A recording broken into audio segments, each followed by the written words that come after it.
Hi Flosstube, my name's Jess. I'm Cross Stitch Jess here on Flosstube and also over on Instagram. My pronouns are she and her, and this is my channel about cross stitch. No bonus points for figuring that out. Yeah, I've had quite a few new subscribers recently, so I wanted to do a little bit of a reintroduction to say hello. Thank you for joining me. If you've come back, you're mad for wanting to come back, but thank you. Yeah, so a bit about me. I am 34. I did have to sit and do the maths on take one because I'd forgotten how old I was. I live in Birmingham in the UK, which is smack in the middle for anyone not familiar, with Alfie, our cockapoo, and my husband John. I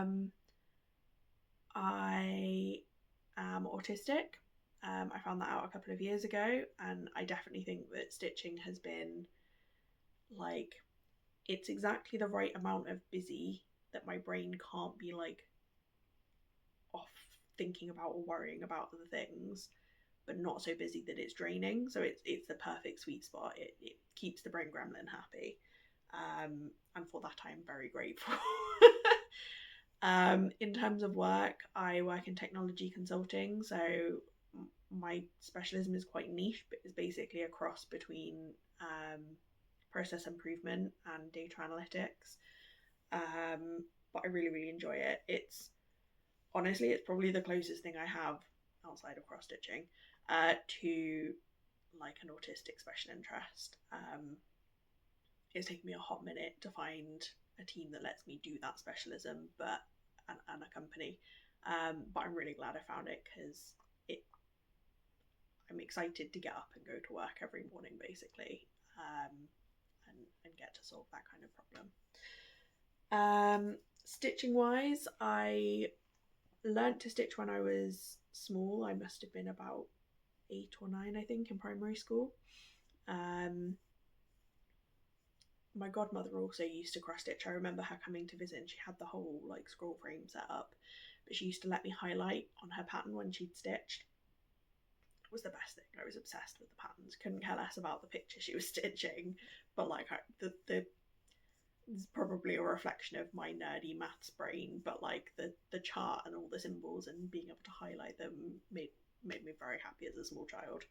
And then I didn't stitch for ages after school, and picked it back up in about 2021, I think. So kind of not really a pandemic hobby, like a post-pandemic hobby, but it's kind of spiraled from there. I've now got, I think, about 35 WIPs, and they range from big full coverages, sort of 200,000 stitches, all the way down to sort of quick small stitches. You'll see some of those. I've got a few finishes to show today. And in terms of style, I'd say quite varied as well, but tend to go for bright colours, quite modern themes, snarky quotes or sweary quotes, that kind of thing. I think there's a decent mix actually in what I have to show you today of the kind of things that I like. But if you want to see the full range, I've got a WIP parade from the start of the year that shows sort of all the WIPs that I brought into the year. In terms of Hare and Instagram, I'd say, and I like being realistic, me as a human, quite chaotic is the standard. I recently did March Madness, but instead of doing it with 8 projects like a sane, normal person, I, at the time, had 32 WIPs. So I thought, stuff it, let's go. 32 WIPs. That was a vote every single day in March to get down to a winner. So yeah, chaotic. Being realistic is my standard. Yeah, I think that's it in terms of me and background. Yeah. So I'm gonna show you some stitching. I try to include like a tip or trick in some of these. I say this, I did it like 3 times and then haven't for a while, but the intent is that there will normally be a tip or trick. But the top of the list for that at the moment is how I stitch, which is normally in hand with the sewing method. But that feels like a whole production. Sounds really dramatic, but it feels like a bit of a production of needing like a top-down camera and setup, and I've just not had the capacity to do that. But that will probably be a next month job, which I will come back around to in plans. For this time, I'm going to skip doing a tip, partly because I feel like I've got quite a lot to show you anyway. So let's get into it. Hi Alfie, I don't need a sniff inspection. Okay. Am I allowed to continue? Is it allowed? Okay. So I have, like I said, I have a lot to show. I've been on a bit of a fully finishing spree. For anyone who's new, please don't expect that to be the norm. But I had 1 or 2 projects I wanted to do, and then while I was in my finishes bag, I kind of just kept going. So I have 7 fully finished objects to show you, of which 2 I've also finished the stitching, so they're sort of finishes and fully finishes. I then have 4 WIPs that just got like 1 day of progress, and then 2 more WIPs that were kind of like my main focus for the last 2 weeks, so they've got some decent progress on. So to start off with, let's go straight for some fully finishes. So this is my first ever pillow finish. This is the Flossabilities Halloween pillow. I stitched this last year but never got around to finishing it. It's on some Chromatic Alchemy fabric. I think she stopped dyeing, so unfortunately it's no longer available. And I want to say the thread, it will be across the bottom if I'm wrong, but I'm pretty sure the thread was Barn Grey from Classic Colourworks, I think, or Gentle Arts. Can't remember. Gentle Arts, I think, Barn Grey. Again, it will be like here. The correct answer. So I've just used some fat quarter fabric, some mushrooms and bats that I thought kind of fit the theme. I did try and fussy cut this to get it central, and sort of, yeah, it's not quite gone to plan. I think I just misaligned it when I was stitching them together, but I'm still pretty happy with it. And I really liked, so using this variegated thread, this is my new go-to way of using variegated. I don't particularly like the sort of stripy look when you stitch all in rows or all in columns. This is the effect you get when you stitch in diagonal lines. Alfie's trying to play fetch with himself by dropping the ball off the edge of the sofa. So sorry if that wriggles the camera at all. So this has gone a little bit pink. It was just grey, but the fabric leached some colour, unfortunately. But I'm still pretty happy with it. I think this was a bit of a learning experience for me with variegated thread and how I like to stitch with it. Yeah, really happy with that. Finish number 1. Finishes number 2 and 3 are from the same pattern, from the same set. So these are from Primitive Hare. Brain went completely blank then. So the Christmas Carol ornaments, and these are 2 of the 3. This one is on 18 count and this one is on 20 count. They're actually the same stitch dimensions.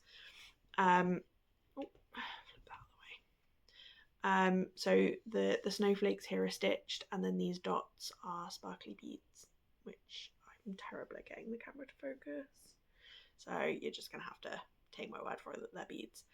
And then this one, all of the red is stitched, and the snowflakes down the middle are again little white beads.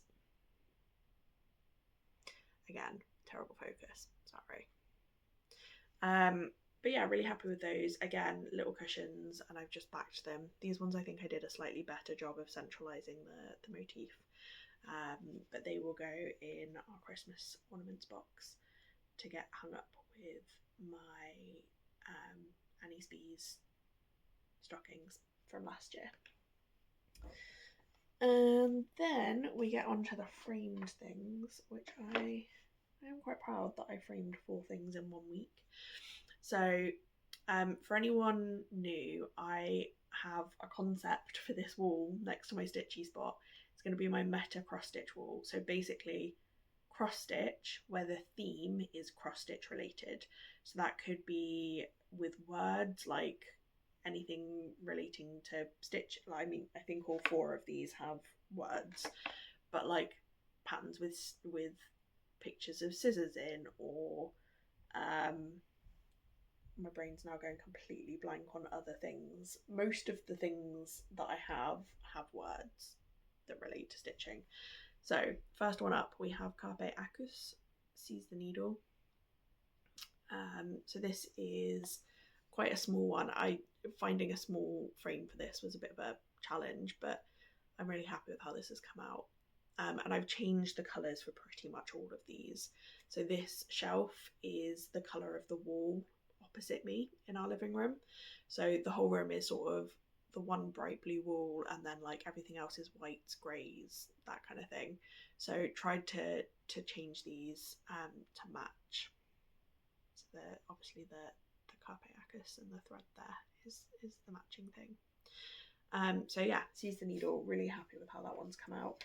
I'm going to stitch that again because the pattern itself is designed to be a needle pouch, or like not a needle pouch, but just a little sort of pouch. I am planning to stitch that one again. Second up, we have I Will Find You. This is from Lucy Beam. I don't know who used my fabric scissors, but I will find you. And again, this is that diagonal stripe effect on the scissors. I'm really, really happy with how that came out. I feel like it really gives that sort of metallic, it's not metallic thread, but it gives that sort of, I can't think what the right word is.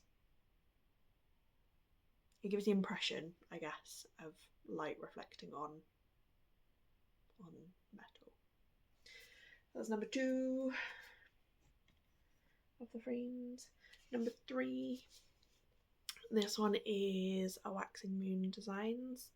My stitching time is sometimes for your safety, remember that. And I've tweaked the colours again on this one. I think it had pink flowers, and I think it was on like this kind of bright blue fabric, but then with pink flowers and dark text.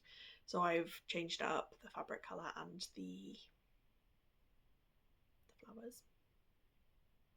But again, really happy with how that's come out. So last of the finishes, we have this one. So this is my first ever Stacey Nash. And again, the pattern for this says it's intended to be made into a pouch. I've done this 1/1.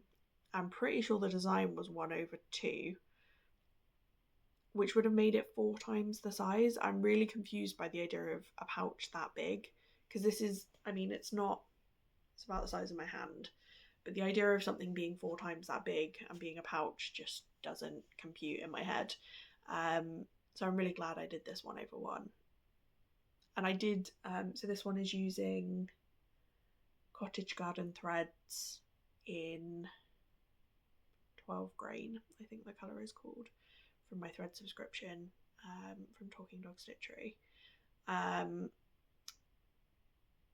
Honestly, with it being on the black, I can't, like, I could just as easily have done that in like DMC white. I'm sure in the right context the 12 grain would show up some variegation, but on this I think it is what it is, which is fine. I'm still relatively new to fancy flosses and variegation, so it's good to learn like what doesn't, not that it doesn't work, but it doesn't show up as much. And that's it. That's my 7 frilly finishes. I should have said these 2 are the 2 that I also finished stitching this last 2 weeks. So that was a bit of a, because I did March Madness and it was a little bit on lots of different projects each day, it was really nice to pick a couple of projects that were kind of close to being finished and just focus on those to get them done and finished and have something tangible where it's like, it's not just I've done 100 stitches on like a 50,000 stitch project and it looks no different. It's nice to have actually finished some things.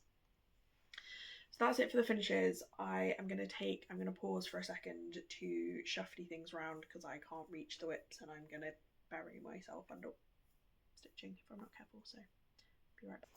All set. Cool. So, what to start with? Start at the start. So, having finished a couple of those other Meta cross stitch projects, I was very kindly lent some metallic threads by one of the ladies from the Birmingham cross stitch group for this project. Oh, ring like that. There we go. So this is called Snip from October House Fibre Arts, and I am doing this as the slightly insane idea of a metallics sampler. So each pair of scissors on this project is a different metallic thread. The sparkle doesn't show up great on camera, I don't think, but on the back of here, if I show it very carefully, you can see I've got a bunch of different post-it notes with my notes and opinions on each of these threads. So yeah, thank you, Karen, for lending me a couple of different metallics. I think this one and this one, this like long line. It's been really handy to be able to add some to this without necessarily having to go and buy like 14 or 15 different, I think there's 10 different pairs of scissors, but then the words and the lines across the top. So yeah, I think I've added, I think to start with I'd only done these two pairs. Hi Alfie. These little gold ones and these silver ones. I've added 2 more pairs of scissors and this dash line, which is such a thick thread that I physically could not cross stitch with it. So a running stitch is, I think, on the back. I've not even been able to do anything to secure the end. It was so thick that it was just, I've just left it and trusted that it's like, it's going nowhere. I'd struggle to pull it out if I wanted to. So that is, that it's a small bit of progress, but it's chipping away the different types. I'll put in the description below which types of threads I've already used, but if you have any recommendations of other metallics that you think I should try, let me know. I'm really keen to make sure that I cover as many bases as possible to get like a full range. And what I'll do when this is finished, I might do it, it might get its own dedicated episode. Sorry, tried to distract Alfie with a ball and have instead made a mess. It's fine. When this is done, I think it might get its own dedicated episode, and I'll like give a little bit of a 1-minute review for each of the different types of thread. So that was WIP number 1.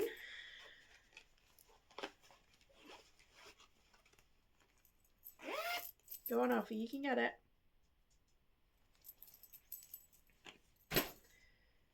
WIP number 2. So I only worked on this for like an hour, I think, at the retreat I went to last weekend. This is Ottoman tiles.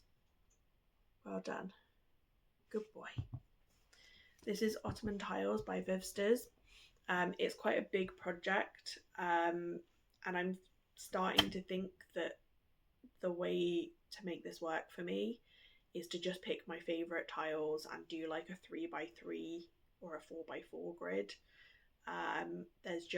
It's going to take too long otherwise, and it puts me off picking it up knowing that the progress I make feels really small and futile.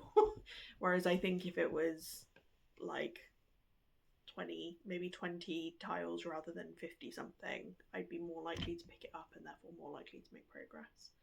I'm really sorry for the camera wobbling. Alfie keeps dropping his tennis ball off of the sofa and it hits the tripod leg.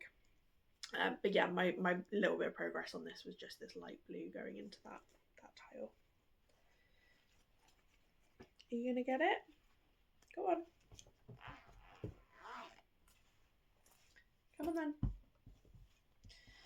Okay, next small bit of progress is on my biggest WIP.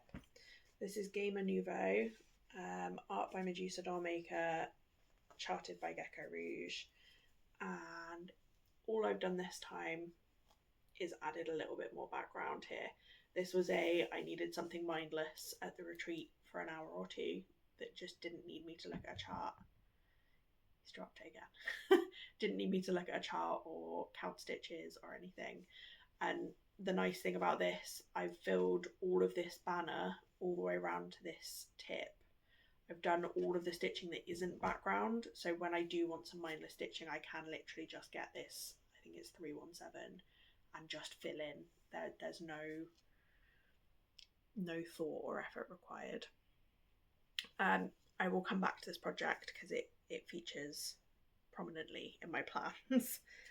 So we'll pop that one aside for a second. The last one that only got like a little bit of, maybe like a day or a couple of hours of stitching, is my double hoop owl. So I was working just on this blue flower, these sort of turquoisey colours. I think there's a leaf here and then the flower.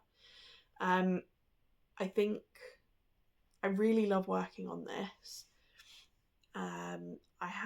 So it's a pattern from a magazine, but I have recharted this digitally for my own use, just so that I can have it on my tablet in Saga, and mark things off as I go, rather than having it in paper format, which I just don't get on with very well.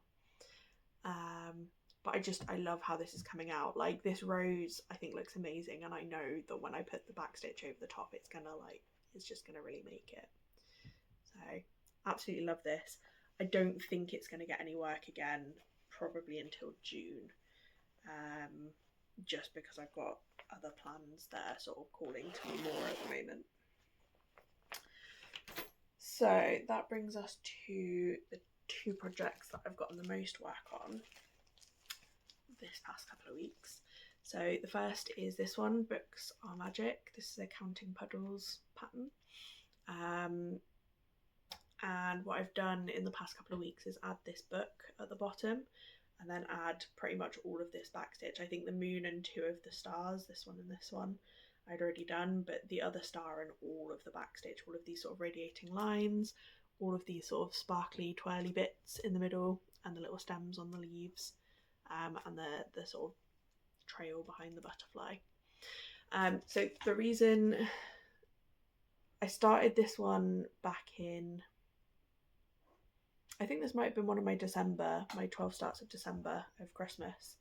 But I've decided each time I've stitched a book, or when I stitched this first book, I just finished listening to a book series, which is Maria Snyder Navigating, I think the first book is called Navigating the Stars. I think the series is Sentinels of the Galaxy.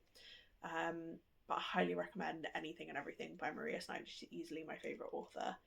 I then stitched books when I finished the Fourth Wing series, which I'd never read before, and then added this one because I've just finished the Scholomance series by Naomi Novik. I'd recommend all three of those series, by the way, if you're interested in fantasy fiction. All three of them are excellent. And then I've added, so this, I don't think the sparkle shows up very well, but all of these radiating lines and then the sparkly trail behind the butterfly is a Gutermann metallic thread, and then these copper sort of swirly sparkly bits are a different shade of the same metallic. So my plan is to wait until I finished another book series to stitch the last book.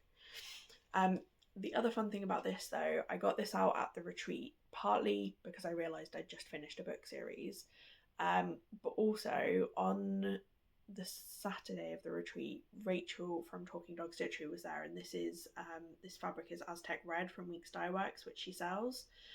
There were only 4 of us on our table for Saturday and Sunday, and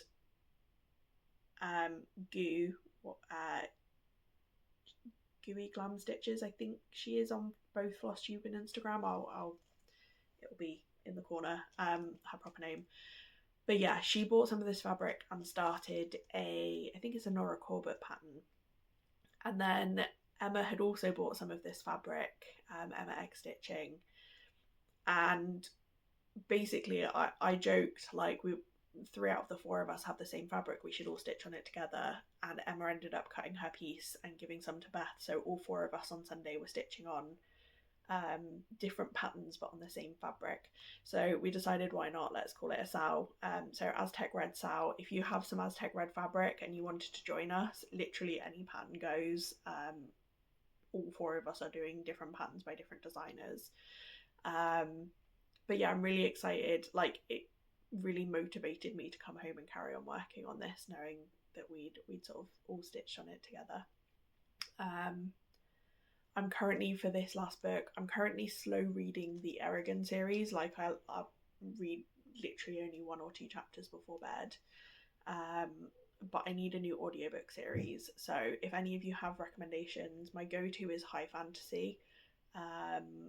So yeah, strong female leads is always a bonus, but high fantasy is kind of my go-to.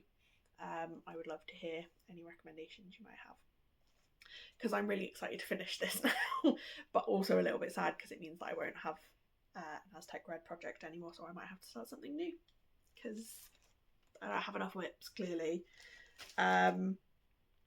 Yeah, but for now this is going away because all that I have left is that last book and some of the backstitch that goes over the top of it. So that one is going on pause. So my last WIP from this past 2 weeks, and probably the one that's had the most progress, although I don't have the numbers because I don't. Cabin in the Woods from Flossabilities. So this won my March Madness voting. This came in the top spot. And to be honest, considering I only actually started stitching on this like 2 days before the end of March, because the first 2 times it won in the vote I just re-dyed the fabric, I'm actually really impressed that I think I'm about a third of the way through in terms of stitching. My goal has been to get across to this midpoint on the top and the bottom, and then sort of get across as far as the cabin. I think I've really enjoyed working with a relatively limited colour palette. It's been quite like nice and easy and straightforward. And I've again added, these stars are in that same Ottoman sparkly thread that I used on Books of Magic. So I'm really happy with how it's coming together. And I'm also really stoked with how the fabric came out. Emma told me at the weekend that it looked nice on camera, but it didn't do justice to how it looks in real life. So I don't even know how to make it show up any better. But also I was really, really flattered to get a shout out from Lauren and her mum Lynn from Flossabilities on their most recent video, and they were saying that the fabric was really nice and were asking how I did it. So I've come prepared with my bag of dyes to try and explain what I did. So I started off by dyeing, so getting a glass dish, boiling water and salt, and I think I used 2 capfuls of each of these, so denim blue and navy blue, and basically scrunched the fabric up and like tied it with some string and like part submerged it, so it was sort of in a disc. I tried to squash it so it was like flat in a disc, so half of it was in the dye and some of it was sticking out at the top, and left it in there. And I generally use the stitching with the housewives approach, so putting it in the oven to set it, which has worked really well for me. I then, as a second round, and I actually had to do this twice because the first time I didn't go quite to plan, but I laid out, so an old towel that I don't care about destroying, and then either some cling film or some baking paper, and then the fabric laid out on top flat. And then in little pots I mixed up some cherry red and some sunshine orange, and basically used like a sponge brush to like paint it on to the specific areas I wanted to be those colours. So the vibe that I was overall going for was very much like sunset breaking through the trees kind of vibe. I think it does work. I think because the stars, I think basically the amount of stitching there is covers up quite a lot of it. I mistakenly thought this was going to be much bigger on the piece of fabric, so it's only going to come sort of to here. I'd thought that it was going to take up the whole piece, so I think some of the places where it's got that mottling and that sort of sunset will just be covered up or cut off, but that's fine. But yeah, I definitely like, this was the first thing I've ever hand dyed. I definitely recommend just having a crack, especially if you ever see like on a destash table someone just getting rid of some plain white Aida. I've got some that's like 11 count that's clearly had some coffee and tea spilt on it accidentally at some point, but that kind of thing is a great opportunity to just have a play and see how the different dyes work and how different methods come out. But yeah, really enjoying stitching this. Thank you Lynn and Lauren for the lovely shout out. I'm really looking forward to carrying on with this for sure. Right, I'm gonna pause and tidy up. So the last thing I have to show you isn't strictly a WIP. If anything, it's I can't think of a good acronym for that, but like a work in progress. This is my twisted band sampler. So this is my twisted band sampler. There we go. So if anything, from the last time I showed this, I have undone some stitching. So there was a section here that I have unpicked yesterday. But the really exciting news is I have finally settled on my colour palette. The reason that I've unpicked this is because I did the whole thing and was like, that one colour was too saturated. So I've swapped it out for a slightly lighter shade of yellow. But there are things that I would still tweak about this, but I don't think there are DMC colours to solve those problems. So we're just going to roll with it. This is going to be my 17 colours. Oh, if he really wants to be involved. This is going to be my 17 colours for the rest of this. And I think this is sort of leading into plans. This is going to be what I work on for the next week or two. And I think what I want to do is work all the way down the side and across the bottom to start all of these colours, so that as and when I come back to it, all of the bands are started and I can just sort of carry on from there. So I'm basically going to get all of the counting and the spacing stuff done and out of the way. Because I've really enjoyed, this is one of those projects that I think I've been putting off because for some reason I'd got it in my head that I wasn't going to enjoy the specialty stitches, or I was going to find them challenging or stressful or whatever. So I'm really glad that March Madness forced me to pick this back up, and I'm really glad to finally have the colour palette, because I think that's the other thing that's put me off, is knowing when I finish the colour I'm on, I have to actually make a creative decision.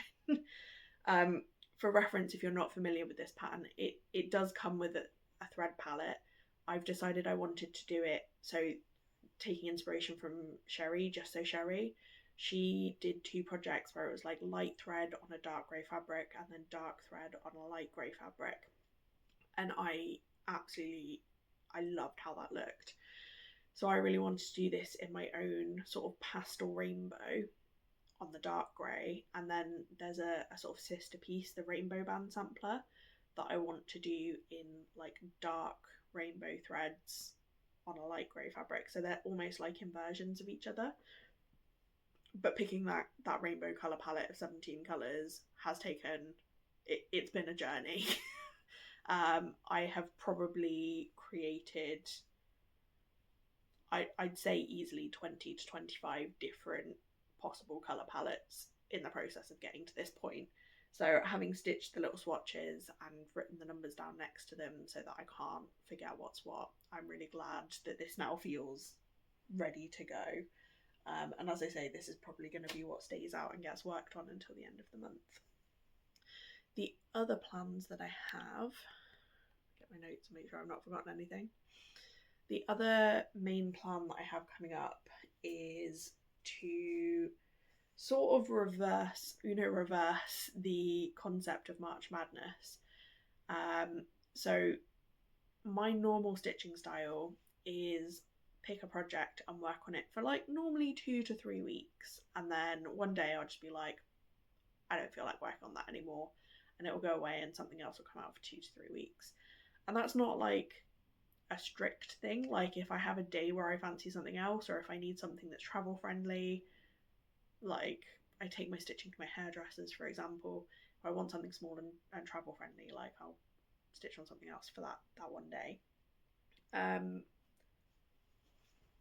But yeah, March Madness was really chaotic because it effectively, other than the last couple of days, I was working on a different project every single day. And then I threw in 7 new starts over the course of a week because it wasn't already chaotic enough. So to go the other direction and sort of challenge myself the other way, I have decided to do Monogamous May. And I picked this project specifically, firstly because it's my biggest and it's nice to get some decent progress on it. But also, as you can probably, well, as I've already said, this top section is just fill-in, whereas everything else is quite confetti heavy. But also there's lots of different colours going on. So if I want something mindless, I can come and stitch background up here. If I'm feeling really like I've got some real dedicated time, I can do some of this sort of beigey confetti. If I want to feel like I'm making some progress, I can come and stitch on her face and feel like I've completed a small but tangible thing. If I want some colours, there's these nice purples in the background, or some of these symbols that are like quite nice bright colours.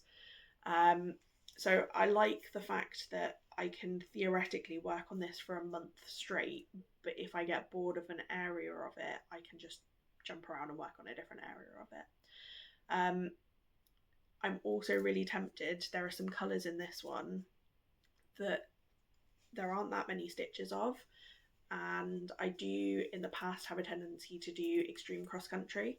So for some of those colours, it might be like if I come across one stitch of them up here, if there's like 50 or fewer stitches of it elsewhere, I might just colour complete. And I'll probably use heat erasable pens to mark like every 50 down the side and across the top and bottom, so that it's easy for me to find, like if it's halfway down, like this is only half the height of the fabric, so it's quite a big piece of fabric, but that will help me find where those stitches go and get them in the right place first time. So those are my 2 sort of stitching plans in terms of projects to work on.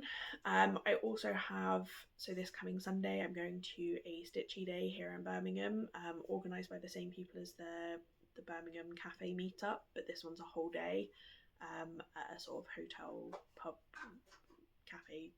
I really don't know what to call it. I think it is a hotel, but that's a whole day, and I'm planning to take along some of my project bags. So I make project bags with the diagonal zip.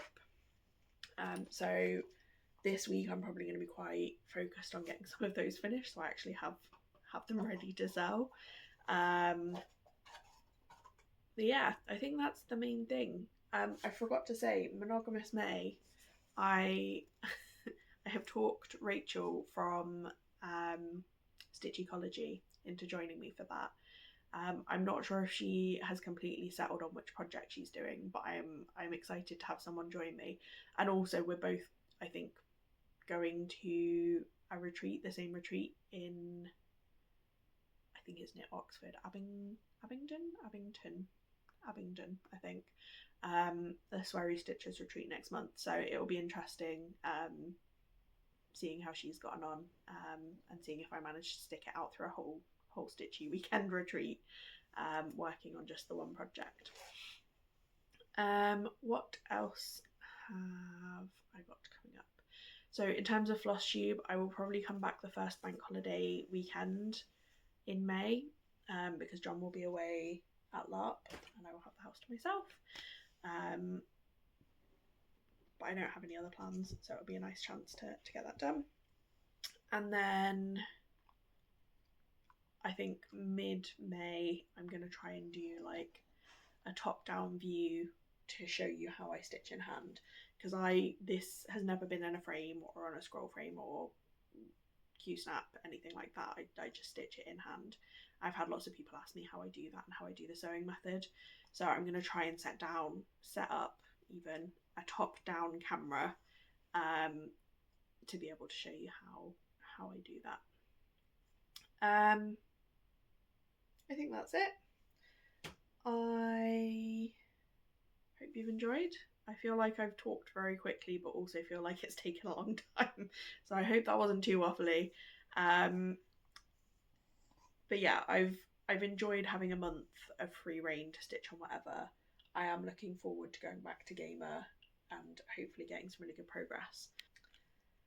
I think that's it. I hope you've enjoyed. I hope you've got lots of stitching done, or ironing, or whatever it is you've been doing whilst you've been watching. I hope you've seen some projects that you like the look of. If you're interested in joining any of the things I've talked about, so the Aztec Red Sow, we've got a group chat on Instagram. For the Monogamous May, at the moment it's just me and Rachel, but if you are interested in joining us, give me a shout. It'd be really cool to have other people along for the crazy chaotic ride. Yeah, anything that I've not mentioned that you have questions about, feel free to ask in the comments. Always happy to answer. And